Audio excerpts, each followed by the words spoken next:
दोस्तों नमस्कार, मेरा नाम जितेंद्र और मैं एक सत्य वचन के साथ आपके सामने फिर से हाजिर हुआ।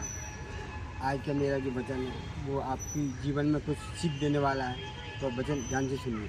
सुरापान मद मांसाहारी और गमन करे भोगे पर नारी, 70 जन्म कटेंगे शीशम, साक्षी साहिब है जगदीशम। दोस्तों, हम किसी के जीवन में किसी को चीट कर रहे हैं और हमें ये सब पता है कि हम चीट कर रहे हैं, हमें सब मालूम है, तो फिर भी हम अनजान जानबूझ के अनजान मर रहे हैं। तो ये हम अपनी ज़िंदगी से धोखा कर रहे हैं, दगा कर रहे हैं।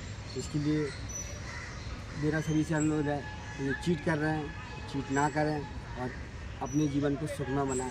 क्या आप एग्जाम्पल दे के बताइएगा हमको? हाँ, मैं एग्जाम्पल देना चाहता हूँ। जी, जैसे हम अपने या अपना बड़ा भाई है या छोटा भाई है, वो अपने घर में आपसे चीट कर रहा है या अपनी मिसेज आपसे चीट कर रही है, तो वो अपने लिए ही गड्ढा खोद रही है, अपनी ज़िंदगी को दुश्वार, अपनी ज़िंदगी को नरक बना रही है। इसका हिसाब उन्हें मरने के बाद देना पड़ेगा। ईश्वर के यहाँ सबका हिसाब होता है, धर्मराज के यहाँ सबका हिसाब होता है। आपने उस दरगाह का महल नहीं देखा जहाँ धर्मराज के यहाँ तिल तिल का लेखा। इसके लिए सत्य वचन के साथ मैं अपने वाणी को बुलंद दूँगा। तो गुरुजी, हमें क्या करना चाहिए? आपका क्या विचार है? हमें सत्य के राह पर चलना चाहिए और हमें जानबूझ के अपनी बीवी से ही प्रेम करना चाहिए।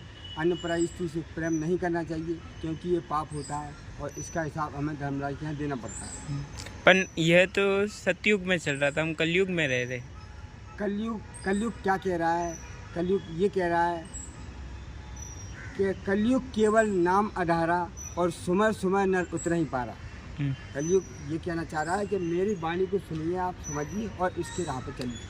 कलयुग केवल नाम आधारा और सुमर सुमर नर उतर ही पारा। दोस्तों, अगर हम सत्य के राह पर चलेंगे, सत्य के मार्ग पर चलेंगे, हमें कठिनाई तो आएंगे ही, लेकिन ईश्वर आपके साथ होगा।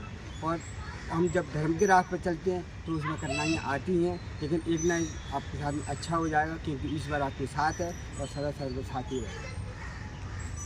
मैं अपनी वाणी को विराम देना चाहता हूँ। दोस्तों, आप मेरे वचन को सुनिए और अपने जीवन में लागू कीजिए। अगर हम किसी को चीट कर रहे हैं, अगर हम किसी को धोखा दे रहे हैं, तो हम किसी और को धोखा नहीं दे रहे हैं, हम अपने आप को धोखा दे रहे हैं और एक दिन वो हमारे सामने आने वाला है। अगर हम सुखमय जीवन जी रहे हैं आज, और कल के दिन हमारी परिस्थिति हमारी बदलेगी, चेंज होगी, उसमें चेंज आएगी। इसके लिए हमें सत्य के राह पर चलना चाहिए, किसी को चीट नहीं करना चाहिए, चाहे वो अपनी बहू हो, चाहे अपनी वो कोई भी रिश्ते में। हमें अपनी बीवी से ही प्रेम करना चाहिए। ईश्वर ने हमें अपने प्रेम करने के लिए हमारी धर्मपत्नी को इसके लिए बनाया कि हमें अपनी मिसेज से प्रेम करना चाहिए, ना कि किसी और पराई स्थिति से। तो आपका क्या विचार है कि हमें शादी करनी चाहिए कि नहीं करनी चाहिए? मेरा ये मानना है कि अगर जीवन में हम लोग आए हैं तो शादी हमें